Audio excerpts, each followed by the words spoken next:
At Anurag University, be everyone you dream to be.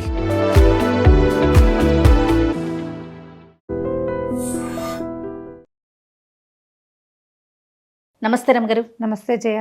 రమగారు, ఆషాఢ మాసంలోకి వచ్చేసాము. ఆషాఢ మాసం యొక్క విశిష్టత, ఆషాఢం అనగానే గోరింటాకు పెట్టుకోవటం, ఇంకా రకరకాల కార్యక్రమాలు చేస్తూ ఉంటాము. ఎలాంటి విధి విధానాలు మనం పాటించాలంటారు? ఆల్రెడీ పాటించాల్సిన విధి విధానాలు బోల్డ్ అని చెప్పేసుకున్నాం. అంతే.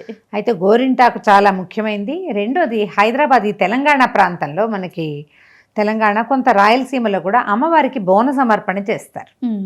ఇది చాలా ముఖ్యమైన విషయంగా కనపడుతుంది. ఎవరైనా అన్ని రకాల తరగతుల జనాలు కూడా తప్పకుండా అమ్మవారికి అన్న నివేదన చేస్తారు. దానికి ఒక ప్రత్యేకమైన కారణం ఏంటంటే, రేపు రాబోయేది వర్షాకాలం. దాని ముందు వచ్చే ఈ కాలంలో మనకి అంటువ్యాధులు వస్తాయి. ఇప్పటికే ఊరంతా మనకి ఆట్లమ్మ అవి కనపడుతున్నాయి. ఈ వాన మొదట చూడు 5 వారం రోజులు పడింది, వాన వస్తుంది అనుకున్నామా, ఆగిపోయింది. ఆగంగానే అంటువ్యాధులు వచ్చేస్తాయి. ఓ జోరుగా వాన పడితే ఈగలు దోమలు వచ్చి జలుబులు చేస్తాయి. అవును. కానీ ఎప్పుడైతే వాన ఒక్కసారి మనకి మాన్సూన్స్ మొదలుపెట్టి ఆగిపోయి మళ్ళీ ఎండ ముదిరిపోతుంది కదా, ఇలాంటప్పుడే మనకి అంటువ్యాధులు వస్తాయి. ఇంచుమించుగా ప్రతి ఏడాది 2 ఏళ్లకి మనకి కనపడుతూనే ఉంటుంది. అందుకని ఇక్కడ పద్ధతి ఏంటంటే, ఇలా పరిస్థితి మనకి ఆషాఢం రాగానే అమ్మవారికి బోన సమర్పణ చేయటం ఇక్కడ విధానంగా కనపడుతుంది. అందరూ చేసుకోవచ్చమ్మా, ఏ ప్రాంతం వాళ్ళైనా ఇది చెయ్యొచ్చు. దానికి తోడు ఇప్పుడు వారాహి నవరాత్రులు ప్రస్తుతం ట్రెండింగ్లో ఉన్న జేజీ వారాహి, అవునండి, ఆవిడ కోసం కూడా చేసుకుంటున్నారు అనుకో.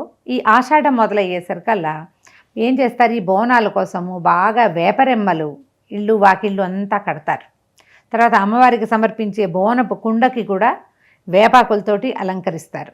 గుగ్గిలం ధూపం వేస్తారు. దీనివల్ల ఈ వేప వల్ల, ఆ గుగ్గిలం వల్ల ఈ ప్రజలకు రాగలిగినటువంటి అంటువ్యాధుల్ని కొంత దూరం చేస్తాం. దానికి తోడు ఈ వేప మండలు పట్టుకుని అమ్మవారి గుడి దాకా నడిచి వెళ్తారు. దేవాలయం అంతా కూడా ఈ వేప మండలు అలంకరిస్తారు. ఈ వేప కోయటం, దానిలో ఉన్న లక్షణం ఏంటో కానీ, ఆ రెమ్మ విరిచామనుకో చాలాసేపటి దాకా వాతావరణంలో దాని తాలూకు చేదు ఇట్లా ప్రసరిస్తూ ఉంటుంది. అవును. పైగా ఓ కొమ్మ విరిచి ఊరుకోం కదా, ఇలాంటి వాటికి బాగా కొమ్మలు విరుస్తారు. ఆ విరవబడంగానే అదంతా ఆ వేపరు వాతావరణంలోకి వెళ్ళిపోతుంది. మన ఇంట్లో కట్టుకుంటే మన ఇంటికి ప్లస్, వేప కొమ్మ విరవంగానే ఆ చెట్టు నుంచే మనకి వాతావరణం అంతా శుభ్రపడుతుంది. పెద్దవాళ్ళు ఊరికే పెట్టరు ఇట్లాంటివి. మనము అలంకారం చేసుకోవటానికిను ప్రదర్శనకి కాదు ఇది. అవును, అవును. చాలా ముఖ్యమైనది ఏంటంటే ఆరోగ్యానికి, చుట్టూతా ఉన్న వాతావరణాన్ని శుభ్రం చేసుకోవటం కోసం. అందుకని వేప మండలు చాలా ఇంపార్టెంట్. ఈ కాలంలో చేస్తారు. దాంతోపాటు గుగ్గిలను ధూపం వేస్తారు. ధూపం వేసేసరికల్లా ఈ ఈగలు దోమలు, కొద్దిపాటి వానకి నిలవబడిన నీళ్ల వల్ల వచ్చే చిన్న పొన్న క్రిమికీటకాదులన్నీ పోతాయి. బ్యాక్టీరియా అంతా కూడా అంతా పోతుంది. ఇది ఒక పద్ధతి. దీంతోపాటు మనం గోరింటాకు పెట్టుకుంటాం. అవునండి. ఈ గోరింటాకు పెట్టుకునే విధానం భారతదేశంలో ఒక తెలుగు వాళ్ళలో తెప్పిస్తే ఎక్కడా కనపడదు, మనకే కనిపిస్తుంది. ఎందుకంటే మనం ఉన్న నది పరివాహక ప్రాంతాల్లో ఈ మట్టి, ఈ తడి, ఈ వాన వల్ల వచ్చిన తేమ, ఈ ఇసుకలోనే మనకి గోల్డ్ అవి పాడయ్యే లక్షణం ఉంది ఇక్కడ పద్ధతి. అందుకని ఈ గోరింటాకు పెట్టుకుంటే ఏమవుతుంది, ఇది ముఖ్యంగా ఆడవాళ్ళకు వస్తుంది. ఆడవాళ్ళు ఎక్కువ నీళ్ళల్లో నాంతారు. బట్టలు ఉతకటం అని, ఓ గిన్నెలు తోవటం అని, ఇల్లు బాకిళ్ళు కడగటం, చిమ్ముకోవటం. ఇప్పుడు ఎవరు చేస్తున్నారు రమ్మగారు అని అడగను, చేసేవాళ్ళు చేస్తూనే ఉన్నారమ్మా. కాకపోతే కొంచెము మనకి ఊళ్ళల్లో కూడా పద్ధతులు మారినాయి ఇది వరకటి మీద. ఎంతో కొంత అంత మట్టిలో అంత నీటిలో నాంతూ ఉండే పద్ధతులు తగ్గిపోయినాయి. అసలు అంత నీరే తగ్గిపోయింది మనకి. అయినా కూడా ఈ వెదర్కి, ఈ కాలంలో ఈ సమస్యలు వస్తాయి కాబట్టి పురాతన కాలం నుంచి ఈ గోరింటాకు పద్ధతి ప్రవేశపెట్టారు. గోరింటాకు అరికాళ్ళ నిండా పారాయణ పెట్టుకోవటం, చేతుల నిండా గోరింటాకు పెట్టుకోవటం, వారం వారం పెట్టుకోవటం. ఆషాఢంలో గోరింటాకు కనీసం హీనపక్షం ఒకసారి, కుదిరితే వారం వారం పెట్టుకుంటే సంవత్సరం అంతా మన గోళ్ళకి రక్షణ లభిస్తుంది. ఆ గోరింటాకులు అవి ఇవి వేసి రంగు రెప్పించడానికి మీరు రకరకాల కెమికల్స్ మాత్రం దయచేసి వేయకండి. ఇలా కూడా వస్తుంది తెలుసా అనే ఓలిని స్ప్రే చేసి దాని మీద ఆకులు పెట్టి రంగు తెప్పించడం. ఈ సౌందర్యానికి మాత్రం కాదమ్మా గోరింటాకు. గోరింటాకు పెట్టుకోమన్నారని మీరు ఒక కోన్ తెచ్చి దాని నిండా ఏం కెమికల్ పోస్తారో ఇక్కడి నుంచి ఇక్కడికి పెడతారు. ఆ మచ్చలు ఎప్పటికీ పోవు. అసలు ఏదైనా ఇప్పుడు చూడు, మొహం మీద ఒక చిన్న మచ్చ వచ్చిందా పోదు. ఇంకా ఎంత టైం తీసుకుంటుందో ఏదైనా స్కిన్ ప్రాబ్లం వస్తే. అందుకని నేటివ్ థింగ్స్లోకి వెళ్ళండి. చక్కగా ఫ్రెష్ గోరింటాకు, అందులో ఒక నల్లకంత చింతపండు వేయచ్చు, లేదా ఒక నల్లకంట పటికేసుకోవచ్చు, అంతే తప్ప ఇంకేం వేయద్దు. అప్పుడేమిటో పూర్వంట 7 ఏళ్ల తాటాకు వేయాలి అలాంటివి ఏవో చెప్పేవాళ్ళు. ఆ తాటాకు వాళ్ళని నాకైతే తెలియదు జయ. మొన్న ఎవరో కాకిబొడ్డు వేసేవాళ్ళని చిన్నప్పుడు మీకు తెలుసా అన్నారు. కాకిబొడ్డు అంటే ఒక చెట్లకు, ఎండిపోయిన చెట్లకి ఒక రకంగా చిన్నది కాయలాగా ఏర్పడుతుంది, కాకిబొడ్డు అంట. వెతికి వేసుకునేవాళ్ళు. ఏమో అంత గోల ఏం లేదు, మేము చింతపండు వేసి రుబ్బేసేవాళ్ళు, అంతే, నిమిషాల్లో వచ్చేసేది. మరి నిమిషం కాదు, ఒక గంట సేపటికి ఇంతవరకు అయితే తెలుసు చాలు, ఇంతే చాలు, ఇంక ఏమీ వెయ్యొద్దు. మీరు కోన్ పెట్టుకుని దాన్ని ఆషాఢ గోరింటాకని మమ్మల్ని సంతోష పెట్టడానికి ప్రయత్నం చేయొద్దమ్మా. అనవసరంగా చిక్కుల్లో పడకండి. ఫ్రెష్ గోరింటాకు దొరికితేనే పెట్టుకోండి. అందులో ఇప్పుడు హెల్త్ ఇష్యూస్ బాగా పెరిగినాయమ్మా. ప్రతిదానికి ఎలర్జీ వస్తుంది, టెస్టెడ్ వాటికి కూడా వస్తుంది, మనం టెస్ట్ చేసుకున్న వాటికి కూడా ఎలర్జీస్ వస్తున్నాయి. ఎందుకు వచ్చింది గోల? చక్కగా ఫ్రెష్ గోరింటాకు రుబ్బి గోళ్ళకి పెట్టుకోండి, చేతికి కాదు. గోర్లు, కాలి గోళ్ళు, చేతి గోళ్ళు చాలా ఇంపార్టెంట్. పెట్టుకుంటే ఈ వారం పెట్టుకుంటే ఇన్ని వారాలు పెట్టుకున్న ఈ గోరింట రసము మన గోళ్ళని రక్షిస్తుంది, చర్మానికి కూడా కొంచెం సంరక్షణ, తర్వాత ఏదో అందంగా ఉంటుంది. ఒకటి. దీంతో పాటు మునగాకు తినటం. అవును, ఇప్పుడు సంవత్సరం అంతా తినకపోయినా ఇప్పుడు మునగ చాలా విస్తారంగా వస్తుంది బాగా. అంటే ఇప్పుడు వానలు పడతాయి కదా, అన్ని చోట్ల చిగురించి ఉంటుంది. కాబట్టి వారానికి ఒక్కసారైనా పెట్టుకుని 4 వారాలు మునగాకు తింటాం. ఈ మునగాకు, గోరింటాకు, తర్వాతది బోనాలు. అయితే ఈ బోనాలు ప్రత్యేకంగా మనకి తెలంగాణ ప్రాంతంలో, రాయలసీమలో అక్కడక్కడ కనపడుతుంది, తెలంగాణలో విస్తారంగా ఉంటుంది. ఇప్పుడు ఆంధ్ర ప్రాంతం వాళ్ళు కూడా, మేము కూడా అమ్మవారికి పెట్టుకోదలుచుకున్నామంటే ఇక్కడ వాళ్ళు చేసినట్టుగా మీరు బోనాలే సమర్పణ చేయక్కర్లా. సులువు విధానం నేను ఒకటి చెప్తా. ఆషాఢ ఆదివారాలు చాలా విశేషం. ఆషాఢంలో మనకు చూడు మాఘాదివారాలు విశేషం. మాఘాదివారాలకి ఏం చేస్తాము? సూర్యారాధన. ఆషాఢ ఆదివారాలు అమ్మవారి కోసం చేయండి. మీరు శనివారం రాత్రే ఒక చిన్న గిన్నెడ అన్నం వండి పక్కన పెట్టుకోండి. అందులోంచి గరిటేసి తీసుకోవద్దు. రాత్రి వండాలి అన్నం. వండి చక్కగా శుభ్రంగా అంట్ల చేతులు అవి తగలకుండా, ఎంగిల్ చేతులు తగలకుండా, కంచాల దగ్గర పెట్టుకోకుండా ఆ చిన్న గిన్నెని గట్టు మీద పక్కన పెట్టుకోండి జాగ్రత్తగా. ఒక గిన్నెడు పెరుగు తోడు పెట్టి పక్కన పెట్టుకోండి. అందులో నుంచి కూడా గరిటలేసి తీయద్దు. ఆల్రెడీ వాడిన పెరిగే తోడు పెడతాం, కానీ తోడుకున్న తర్వాత ఇంక తీయద్దు. తెల్లవారు లేచాక ఆ చిన్న గిన్నె అన్నం ఆ గిన్నెడు పెరుగులో కలిపేసి పెరుగు అన్నాన్ని గంగానమ్మకి నివేదన చేయండి. ఈ సీజన్లో చేయవలసిన పని ఇది. ఆదివారం నాడు గంగానమ్మ, మళ్ళీ గంగానమ్మ ఎక్కడి నుంచి వస్తుంది మన ఇంట్లో? గుండ్రాయి కానీ రోలు కానీ ఉంటే చాలు. మన గుండ్రాయి లేదు, మనం కుంకుడుకాయలు కొట్టుకోం. ఎలాగంటే అంటే ఏ గంగకో ఎక్కడికో వెళ్ళినప్పుడు గుండ్రటి రాళ్ళు పట్టుకొస్తారు కదా, ఆ రాయి అయినా చాలు. మన దగ్గర అది కూడా లేదు. మీ వంటింట్లో గట్టు మీద ఒక చోట శుభ్రంగా తుడవండి. ఓ పక్కన గిన్నె, మరి అంట్ల గిన్నెలు పెట్టుకునే వైపు కాకుండా, సింక్ పక్కన కాకుండా రెండో పక్కకు పెట్టుకోండి. గోడ మీద చక్క గుండ్రంగా పసుపు రాయండి. 3 కుంకుమతోటి గీతలు గీయండి. గీతలు గీసి మధ్యలో బొట్టు పెడితే మీకు గంగానమ్మ అక్కడ ప్రత్యక్షమైపోతుంది. ఆ కనపడుతున్న గంగానమ్మకి ముందు అగరత్తులు వెలిగించి ధూపం వేయండి. గంగానమ్మ తల్లి, మా పిల్లల్ని చల్లగా చూడు, మాకు అంటువ్యాధులు రాకుండా చూసుకోమని ఆమెకు ఒక దండం పెట్టి, ఈ పెరుగన్నాన్ని రాత్రి చద్దేనాం అనమాట. ఇది నిన్న రాత్రి వండాం, ముట్టుకోలేదు. ఆ గిన్నెలో మళ్ళీ మనం పెరిగేసి కలిపేసి ఒక ఉల్లిపాయ, పచ్చిమిరపకాయ కూడా పెట్టచ్చు మీకు అలవాటు ఉంటే. చలువ, అంతే, చలవ చేయటానికి, అంతకంటే ఇంకేమీ లేదు. ఇది గంగానమ్మకి నివేదన చేయండి. శుభ్రంగా ఇంటిల్లిపాది ప్రసాదంగా పుచ్చుకోండి.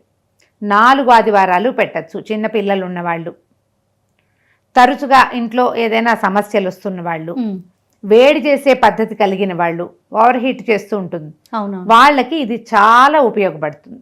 గంగానమ్మకి మనం ఇట్లా సద్ది నైవేద్యం పెడితే ఈ పిల్లలకి ఎక్కడికైనా వెళ్తే ప్రమాదాలు రాకుండా ఉంటాయి, దిష్టి తగలకుండా ఉంటుంది. చిన్న పొన్న అంటే దెబ్బలు తగిలిపోతుంటాయి, అంటే పడిపోతారు కొంతమంది పిల్లలు. ఆ లక్షణాలు తగ్గిపోతాయి. ఈ ఆషాఢంలో అమ్మవారు ప్రసన్నంగా ఉంటుంది. ఊరన్ని చోట్ల కూడా గ్రామ దేవతలు యాక్టివ్గా ఉంటారు ఈ కాలంలో, ఎందుకంటే అంటువ్యాధులు ఉంటాయి కాబట్టి.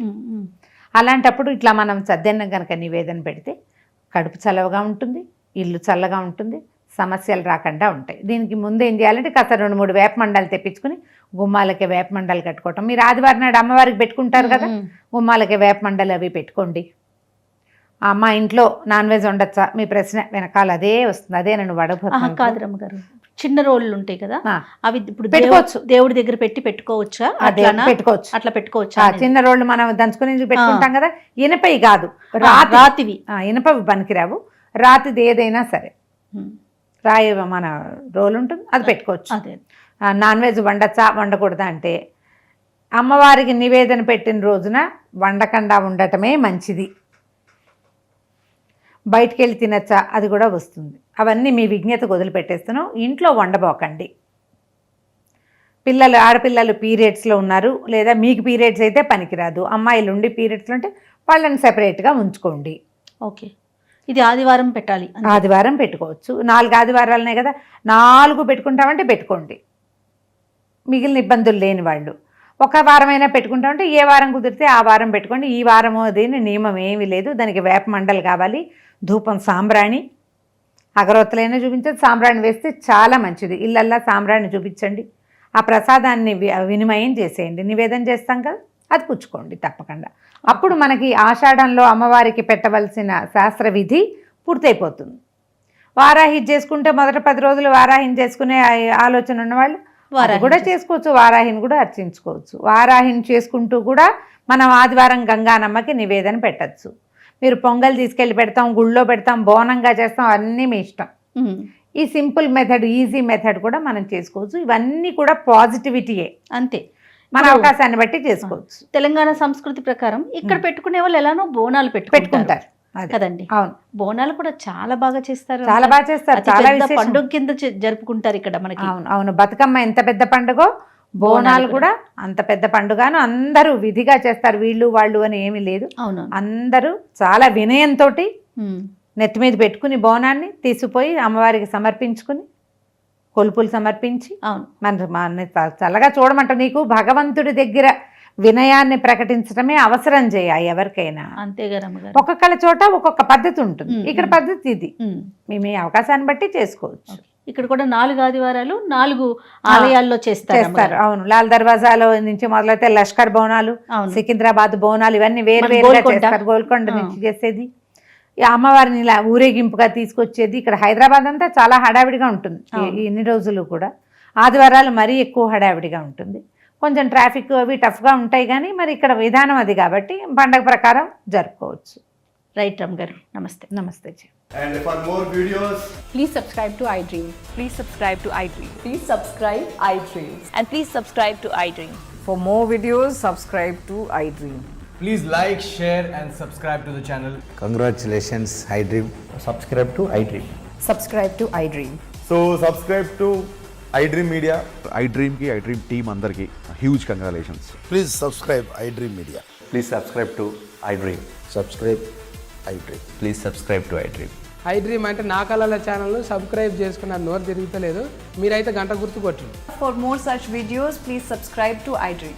Subscribe to iDream. Please subscribe to iDream. Please subscribe iDream Media. Please do subscribe to iDream. Please subscribe to iDream Media. For best entertainment and information, please subscribe iDream. And don't forget to subscribe to iDream.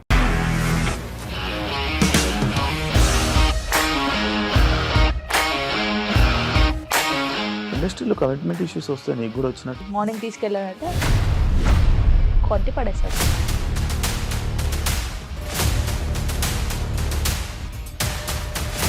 ఒక్కళ్ళు కూడా చూడలేదు ఈ cinema అని చెప్పడానికి కూడా చాలా ధైర్యం కావాలి. అది నిజం కదా, దాంట్లో ధైర్యం ఏంటి? ఇది నెక్స్ట్ డే ప్లేట్ మార్చేస్తే తప్పు కదా. As of now we are comfortable this అని నేను అనుకుంటున్నాను. రష్మిక గారిది మీది ఒకే ఊరు అంట కదా. నీకు కోపం వచ్చిందంటే బాగా తిట్టేత్తరా? తిట్టేద్దామండి. నిజంగా గేమ్ ని ఎలా చేంజ్ చేయగలిగారు? ఏపీఎస్ఎఫ్సి వాళ్ళకి 6 నెలల్లో నేను 6 లక్షలు కట్టా. బిజినెస్ చేయాలనుకుంటే it is as difficult as riding a tiger.